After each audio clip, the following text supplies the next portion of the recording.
very excited to welcome to the podcast Andrew Gray.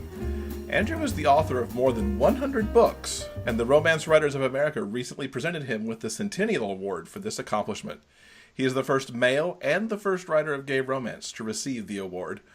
After 27 years in corporate America, Andrew settled down in central Pennsylvania with his husband Dominic and his laptop.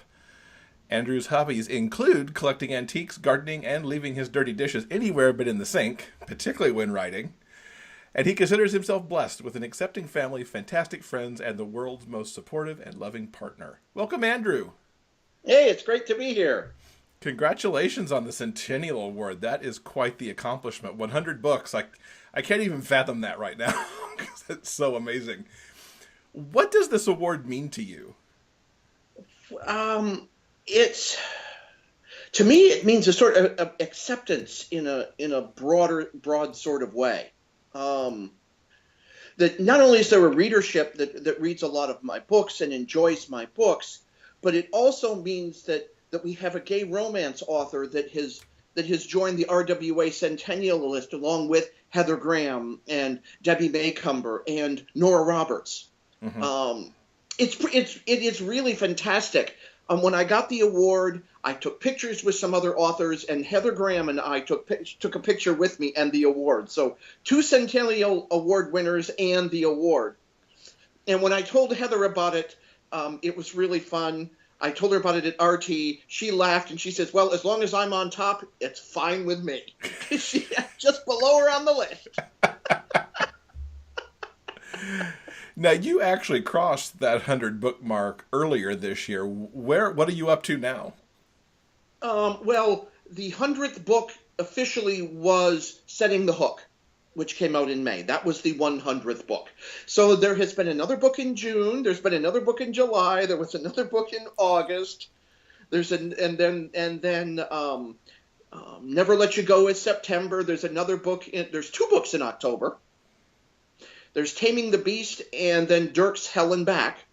And I'm working somewhere out in January, February at this point. So we're at about 110 at this point, mm-hmm.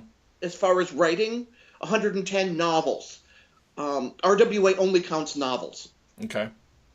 So what do they count a novel as? What's their break point? 40,000 words. Okay. So that's what they count it as. So it's 100 works of the length of 40,000 and more. Right, and that are actually published. And as you've obviously written, as you said, into the 110s already. Yes, but it's published and meets certain financial criteria. Oh, okay. So yes, so they have to meet what RWA says is PAN, which is, in other words, the book has to be published and it has to meet certain financial criteria. So you can't just be putting books out. You have to actually have to make money, on a certain amount of money on each and every book in order for it to count. That's awesome. That's even more than I had understood it to be. So yeah, even more congratulations on that, because we all know how hard it is to necessarily, hit financial goals with books these days. Yes. Yeah. So each book, each title has to meet a certain financial threshold. Now, you've got a book coming out this week on September 8th called Never Let You Go, which is the second in Forever Yours. Tell us what we've got to look forward to in that book. Well, I had so much fun with this book because it's set in Biglerville, Pennsylvania, which is about 20 miles south of us, small town.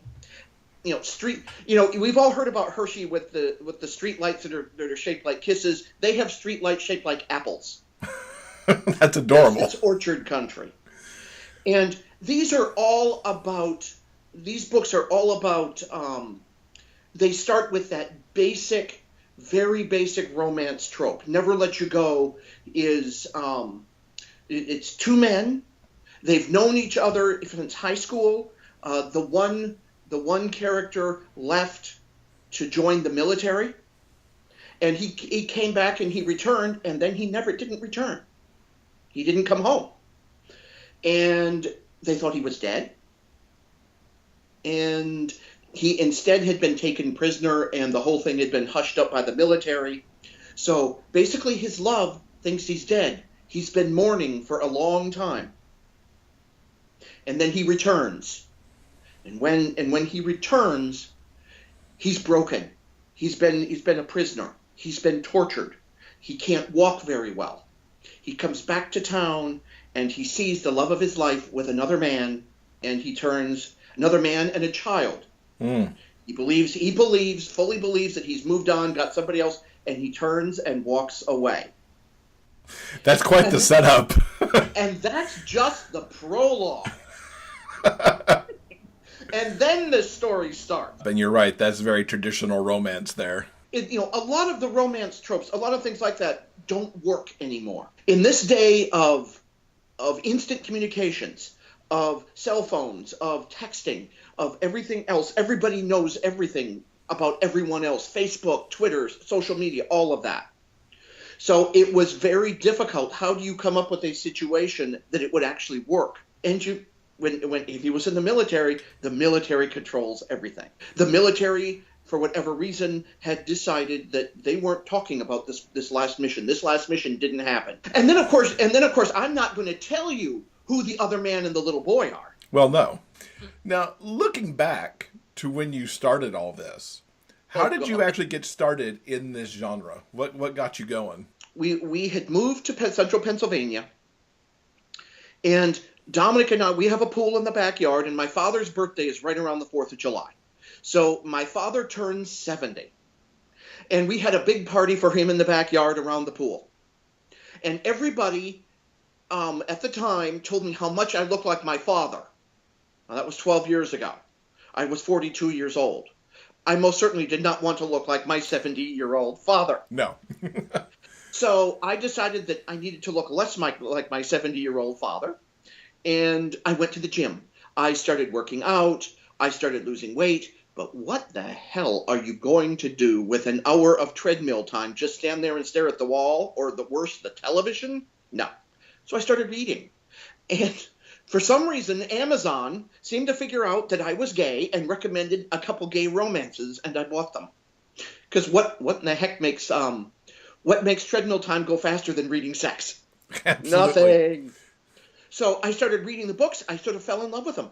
They had happy endings. Mm-hmm. When I was your age and a little bit younger, all the books it was the AIDS era. All the books, everybody died. So I didn't read gay fiction for a very long time. It was too depressing. Mm-hmm. Then I found the romance. It had happy endings. It was like the sun came out. Then I started reading them. And then I got this crazy idea. I'm going to try to write one. Didn't tell anybody I did. I didn't even tell Dominic until I was halfway through the manuscript. Wow. Yeah, I didn't even tell anybody. Because I wasn't sure it was going to work out. I wasn't sure if it was going to work, if it was going to come together. And it did. It wasn't a great book by any means, but I actually completed a 60,000-word manuscript. And that's excellent, because there are so many people who say they want to write a book and never get around to putting pen to paper or fingers on keyboard, and there you had this manuscript now. I had the manuscript. I did get it published eventually, but it's not really important. What is important is I actually did it. Mm-hmm. And then I did it again. And then I did it again. I wrote 3 books in 6 months. And then I ended up playing with those books for the next 6 months. I wasn't really writing. I was figuring out what I wanted to do with the books that I had written. And I started looking for publishers, started looking for submissions. It was very hard to let them go. Mm-hmm. The first book got published, and then the third book I wrote, which was Children of Bacchus, which was the first one with Dream Spinner, I submitted to them, and they took it. And then they took The Best Revenge, which was actually the second book I wrote, which was published third. And Elizabeth, I met her at an expo in New York, and she said, "What's next?" And I had nothing. I had started a couple of manuscripts that didn't work out because I didn't like them, and I sort of got bored with them and figuring they were too formulaic, they were too this, there was nothing interesting about them. And Elizabeth said, "What's next? I want this one. I want the follow-up to Children of Bacchus," which turned out to be Thursday's Child. So I said, "Oh, okay." So I went home and wrote it in about 5 or 6 weeks. Wow. So you've always been a fast writer, it sounds like. Yeah, I wrote it in about 5 or 6 weeks. Wrote that book. Then after that, the floodgates opened. I wrote My Brother Opened a Wine Store, and out of that came Bottled Up. After that came Love Means No Shame, which I wrote one chapter a day. There are 19 chapters in the book, and I wrote it a chapter a day. And then the other books just started to come. When you were reading the romances on the treadmill, were there ones in particular that struck you, that stood out as like, I want to write like this? Were there authors there who inspired you at the time? J.L. Langley was one that inspired me, only because hers were such a fun read. Hers were so much fun, and she had a lot going on in those books. Yes, there was the romance, but she always had other things going on. She managed to really make, there were some twists, there were some turns in them, there were some things you don't expect to see coming. She had really interesting characters. I wanted to write like her. Mm-hmm. I actually took all of her books, her early books, and I broke them down into character and to how she had done what she had done. I actually studied the books. Oh, this character has this and this and this background, and this and this and this background, and this is the plot, and this is where the plot turned, and this is the bad guy, and this is how he was developed, and all of that.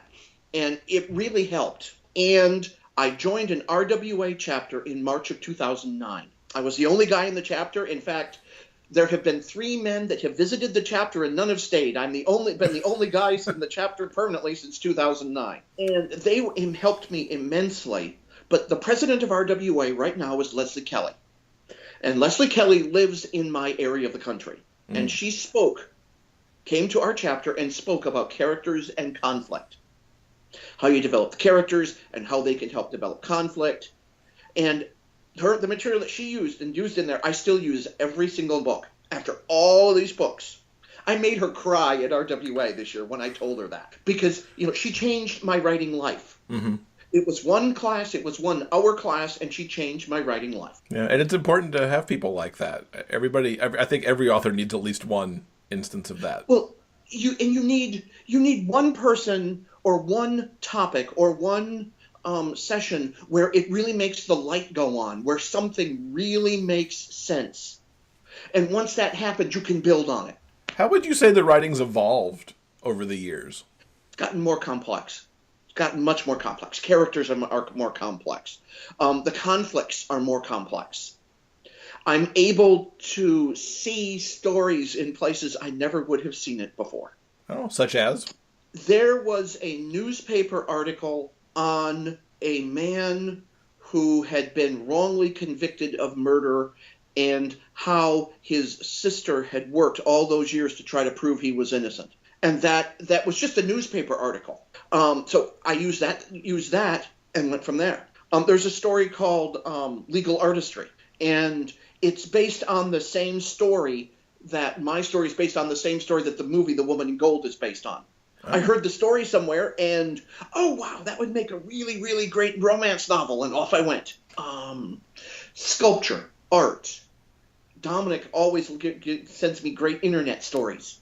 Do you just keep it? Do you have a notebook, or? I have a notebook, and I bookmark the internet stories so I can come back to them when I'm ready for it. I've got one right now that once I finish the book I'm working on, which it doesn't even have a title yet. I keep referring it to as Blazing Saddles meets Footloose. Oh wow! Can you tease that one a little bit? Because I'm curious how those come together. Both movies have the theme of acceptance, but it's the Footloose in that the man they need to really overcome is the Reverend Father, and the love interest is the sheriff. It just how my mind plays with these two things and brings them together, and you end up with something interesting and different. I've got a dream spun. I've got a story. It's going to be the Ernest Earl of Ecstasy. That's a great dream spun title. Yep. I can totally see that. Of Ecstasy. And it's going to have elements of, The Trouble of Being Earnest? Oh, the importance of being earnest. It's going to have some elements of Oscar Wilde in it. That's going to be fun. Yeah, it's going to be a lot of fun. Sometime in 2018, I guess. We'll see that one. Yeah, that one will be... All these that I'm working on now are for 2018. What would you say that the trademark of an Andrew Gray book is? Ooh, that's a little hard. Well, first thing, it's got to have a great romance. It's really got to have great characters and a great romance. Now, the trademark, generally low angst. I generally don't like to read really angsty books, so I don't write really angsty books. But I do have a philosophy that a book of mine has got to do three things. It's got to make you laugh, it's got to make you cry, and it's got to get you excited. That's three great things to have, for sure. Those are the three things that every book should do. They should have that moment where you laugh through it. I just finished a book called Buried Passions, which is for January. The premise is I inherited a cemetery and a hunky groundskeeper. So I got to put really great one-liners in there, like I own dead people. Oh my goodness. But yeah, how often do you think of actually, the passing of the cemetery when the owner dies? But yeah, it's got to be interesting. You've got to do something that is different. It's got to be something that got to have a hook to it, but it's got to be funny. You got to laugh. You've got to cry a little bit, and you got to have hot sex. I mean, come on, why read an entire book if you're not going to have hot sex? Now, with so many books written, is there a subgenre or a trope along the way that you want to explore but just haven't been able to yet? I actually swear that if there isn't a trope that I really wanted to explore, I've done it. I even did a book for a trope that I swore I would never, ever do.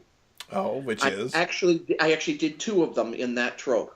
Eyes Only for You and Eyes Only for Me use the gay for you / bi for you trope. Mm-hmm. But I did it as the character determines that he's bisexual. It learns that he's not just attracted to women, but he also learns that they're attracted to men. Or at least a particular man. That was my own spin on it because I couldn't just do the gay for you thing. That just didn't work for me.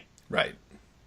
But I did that Ronnie in the one book learned that he's bisexual. Yeah, and I think that works because we've talked on the show periodically about how we don't like gay for you in particular either because it's just really that you're bi. You may not have labeled yourself that yet, but that's what it is. Yes, exactly. And I hate the gay for you trope because it cheapens the journey. It cheapens the self-discovery that you have to go through to figure out who you are. Mm-hmm. Totally agree on that. Yeah. Particularly the earlier ones. Ones that are being done now tend to be more in depth, but some of the early ones were pretty surface. Now, you write, if I did the math right from what you mentioned before, you do about a book a month. 3 to 3.5 weeks. 3 to 3.5 weeks. So in a year, you're getting 12 to 15 maybe. 16 is what I do. Wow. See, my 16. Math is bad, too. Now, on a normal year, this is an abnormal year because of the adjusting the schedule, but normally it would be 12 Andrews and 4 Dirk books in a year. Does Jeff Lawton play into that anymore? Jeff Lawton's retired. Aw. He's happily riding his horses and managing his farm and sleeping next to Eli. He's happy he's not writing anymore. Nice. So, with 16 books, what's your process look like from the time you start writing a title to the time you get it to where Dreamspinner's ready to publish it? Well, the first thing is I actually have to write the book. Yes. And there's 3 weeks right there. That's 3 to 3.5 weeks. Then, once I've written the book, I turn it over to Dominic, and I go on to the next book. Dominic then reviews the manuscript. He reviews it for my errors. He cleans up my typos. He cleans up my punctuation, which I'm crap at punctuation. I'm awful at punctuation. Then I go through, I look at his notes. I make any changes that I feel I need to change. Go through, give it to my betas, let them go through it. Meanwhile, I'm happily writing the next book. Then once that's done and I've made my final changes, I submit it to Dreamspinner, and then it goes through the editorial process.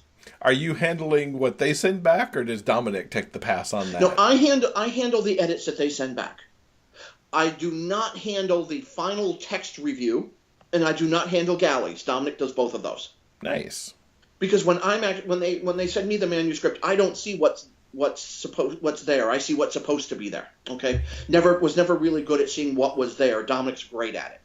So he does that final text edit review for me, and then he also looks at the galley. and I'm happily writing the next book. Sure. I mean, in the time it takes for production to happen, you might have written 2 books. Or 3 books. Yeah. Yes. How do you manage, like, your daily process? Do you start with the writing and then deal with edits, or does it just mishmash wherever your feeling is for the day? The writing always comes first. Edits never get touched until I've done my words for the day. And what are the words for the day? On a bad day, 3,000, I really shoot for 4,000 words a day. That's awesome. Which means that there will be some days that I don't, that I can't write, or that I just need to take a day off. So if I can get 3,000 words a day, it's good. I really want 4, but it depends. Do you take weekends off, or are you writing weekends too? 6 days a week. But weekends are 3,000 word days. They're not 4, they're 3. 1,000 in the morning before noon, 1,000 in the afternoon, and 1,000 in the evening. I like how it splits across the day, just to... Write 1,000 words. Oh, I can read now, or I can take a nap now, or I can watch TV now, or I can go out and do this now. And then come back in the afternoon. Okay, write another 1,000 words. Oh, I'm tired. I can take a nap now. I earned it. And as we were talking about earlier, you've always seemed to be fairly fast, because even those early books, you were getting them done in 5 to 6 weeks. What do you think has made you so fast from the get-go? I'm goal-oriented. I'm not good. I don't play around. I don't meander through a book. I start the book. I start it with whatever the first words are, and I write until the last words. I don't generally look back through the manuscript. I don't generally second guess myself. I can go back and I can change things in edits. I can change things in review, but I don't go through and change a whole bunch of stuff and worry about what's already been written. Mm-hmm. Once the words are on the page, we just keep going. Unless I come up later and really come up with something at the end. Oh, this book would be really, really good if I added this. Oh, well, I can add this, and this here. Bing, bing, bing, and then, oh, it works. Okay, back. Towards the end, when I may do that, but that's pretty rare. How much of an outline do you tend to start with? It's all in my head. Is it a fairly good outline in your head, or are you the pantser who just lets it kind of roll? I've started with an idea or a concept. I know what the beginning's going to look like. Of course, I know what the end's going to look like because it's a romance, which does make it a little easy. And I generally know the 1 or 2 major turning points in the book. What is going to precipitate the one or two really major turning points in the book. What is going to make them actually realize that they love each other, and then what is going to be the item that's going to rip them apart. I know those sorts of things because those are inherent in the characters and the conflict. And I know the setting because I have already figured out the setting. Sometimes, and the craziest thing is sometimes you never know what's going to come first. I've started some books with the setting is what came first. Generally because you've been somewhere that looks good for setting, or seen it? I've got this really great idea for this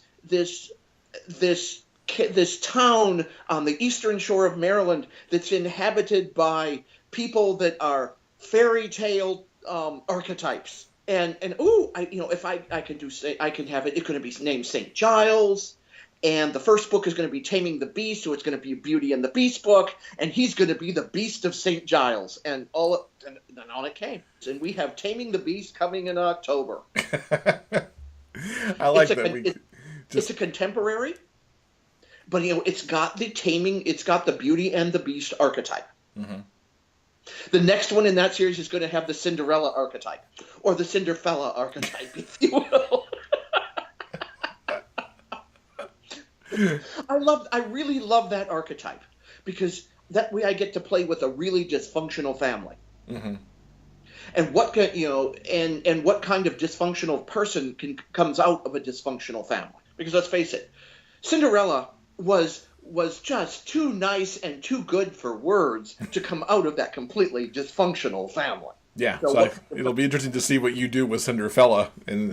Yeah, it's going to be fun. I actually did a book with a Cinderella type with a Cinderella type character, and that one was Fire and Hail, which just came out last month in July. And I love that story because in there he realizes that he's Cinderella. Oh. Yes. He was just like, oh my God. Because it's his stepfather that's been causing him all the trouble. It's like, I'm Cinderella. I don't want to be Cinderella. Of course, the partner says, which I absolutely love. I love this exchange. Well, in the real stories, the birds came down and pecked out the evil stepsister's eyes. Mm-hmm. In the Grimm fairy tales, they were grim. He says, and he starts running to the computer, and he says, where can I get some goddamn eye-pecking out birds? Amazon, the bastard, have everything else. Oh, I love that. If Amazon could get them, that would be amazing.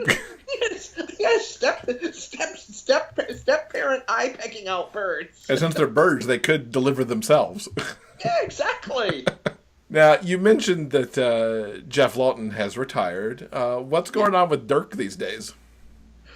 Well, because of this other schedule, Dirk is on hiatus, at least as far as writing goes. He'll start up after the first of the year. But we do have Helen Back coming in late October for GRL. Nice. Okay.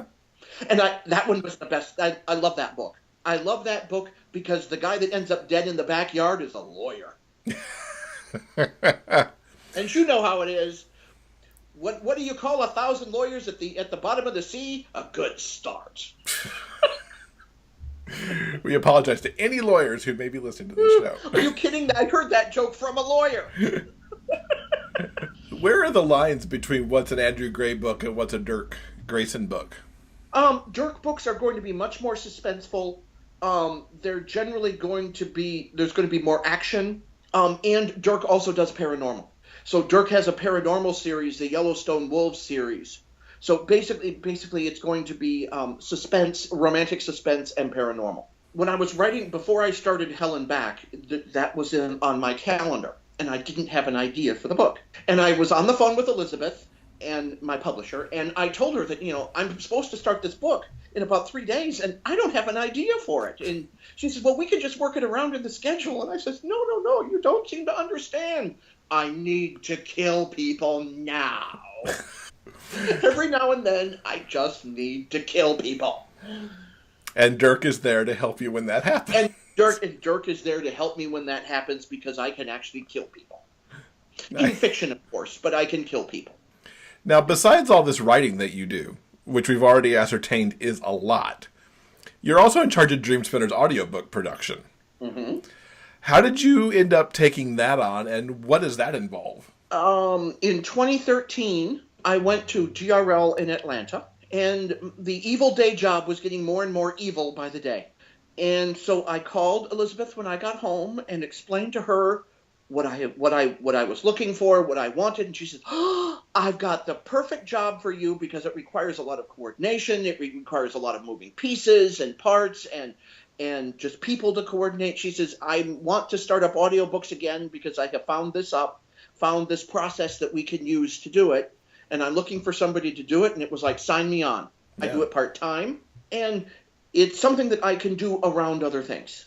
What it involves me coordinating auditions and coordinating with all the narrators as well as the authors, getting some of them to choose a narrator, then negotiating contracts with the narrators, making sure that the narrators actually follow up and actually do what they're supposed to do. Mm-hmm. Then coordinate with the audiobook reviewers to make so that when we do get the audiobook that they listen to it and that that we catch any errors and that it's reviewed, make sure that the changes are made, set up payment, all of that sort of stuff. How many audiobooks roughly are in production at any one time? At any one time, 30 to 40 are in various stages of production. That's amazing. And it seems that all the Dreamspun Desires go to audio, too. All Dreamspun Desires in both of the Dreamspun lines go into audiobook. Oh, so the Beyonds will be coming soon, then. The other ones are coming. Nice. They're in production. The first ones are actually very near complete. I have a company that I've worked with for a number of years. They do excellent audiobook production, and he now has a stable of 4 to 5 narrators, and so they do all of those for us. The Dreamspun, we work with our authors to choose the narrators, but the Dreamspuns are the ones the authors don't choose. They go to a production company, and they do all of them for us. Oh, nice. That must help streamline that since they're always coming up. It streamlines that, and I'm able to get a better deal. I'm able to get a good enough deal on the production that I can actually do all of the Dreamspun Desires rather than picking and choosing the ones that do best. By doing it that way, I can actually keep doing the entire line. As an author, how is it like for you to hear your work done as an audiobook? Oh, God, no, I don't want to hear it. Okay. Okay, don't want to hear it. Because I'll hear every mistake, oh, God, why did I word that sentence that way? Or why did I do this? No, I don't want to listen to my own work. So I don't. I just don't. Thank goodness I have reviewers who listen to all of the audiobooks. I have one reviewer that's listened to 400. Oh. Yeah, she's done hundreds of audiobooks for me, and even and we've done some of her work in audiobook, but I don't send it to her. I always send it to somebody else. I'd never ever have an author listen to their own audiobook. It's just my rule. Don't have it done. So I was going to ask, and I will ask it, so we get a nice summary. What's coming up for you the rest of this year after Never Let You Go comes out? Okay, well, I've got Taming the Beast, which is the definite Beauty and the Beast. Oh, this is so much fun because the Beast is gorgeous. Of course he is. He's beastly on the inside. Beauty was mauled by a bear as a teenager, but he's gorgeous on the inside. So I definitely twisted them from the inside and the outside. Terry Brisbane, whose Beauty and the Beast story was Taming the Highlander, and hers is set in 13th century Scotland. And she was a guest at our RWA chapter in April, and when she was here, she stayed with Dominic and I overnight. And I got to spend the whole evening talking to her, and we just talked and talked and talked, and I fell in love with her work. So I read her Beauty and the Beast. It's like, oh my God, I had just finished it. We spent the evening talking about it. She says, now, do you mind if I use this and this and this? Because I got this idea for a story, and I went through the whole story, and she said, oh, that sounds amazing. So the book is dedicated to her, and she wants a copy when it comes out. Oh, that's awesome.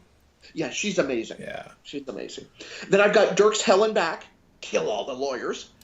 In November, I have Heart Unheard, which is the follow-up to Heart Unseen. One of the main characters, this is a new one for me. I've done parts of this before, but the one main character actually goes deaf on page. It's in an accident, in an automobile accident with head trauma, and he, at the end of it, when he comes around, he is deaf. Did you have to do a certain amount of research for that to figure out how to put it on page? Yes, and what could do it? And yes, head trauma would actually do it.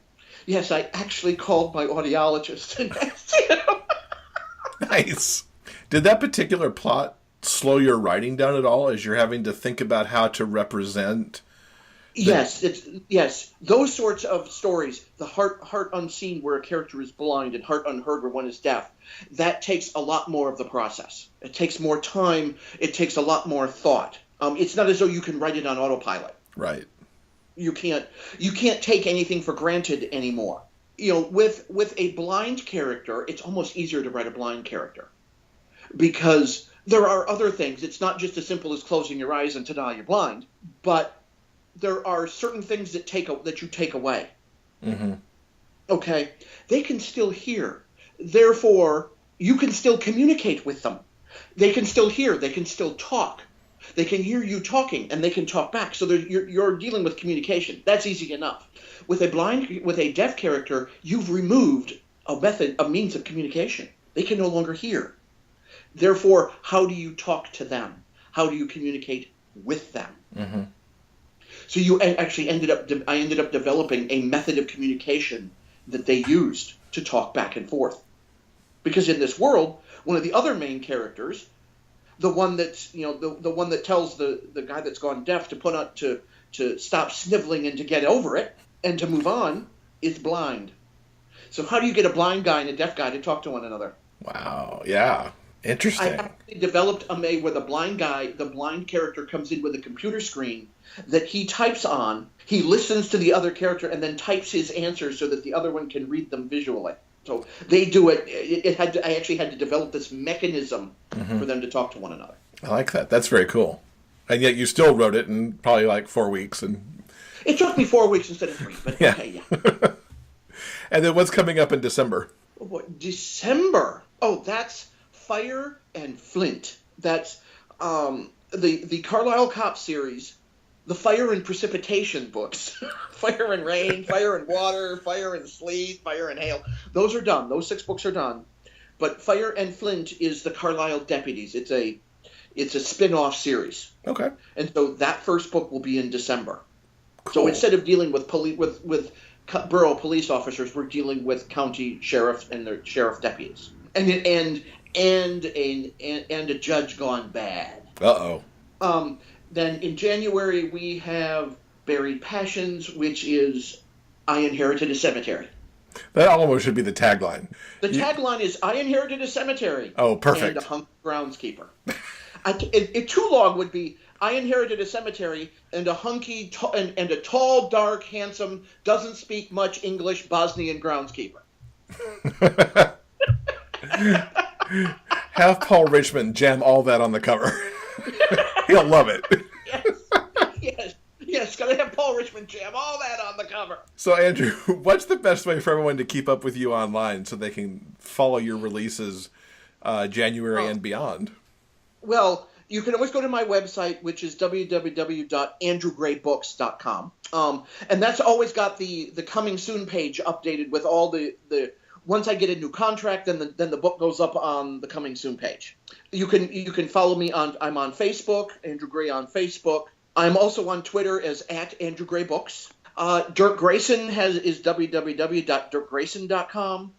And then Dirk Grayson is also on Facebook, and he's @Dirk Grayson as Twitter. Perfect. We will link up to all those places. Plus, we'll link up to all the books that we did talk about within our chat that we can. Whatever's already out there, and whatever might be on pre-order already. On Facebook, which Facebook sometimes drives us all crazy. True. Facebook only limits me to 5,000 friends, and I have 5,000 friends. So I have to wait for somebody to drop off before I can add new friends. But you can also join my fan group, which is All the Way with Andrew Gray. Okay, we'll link up to that also.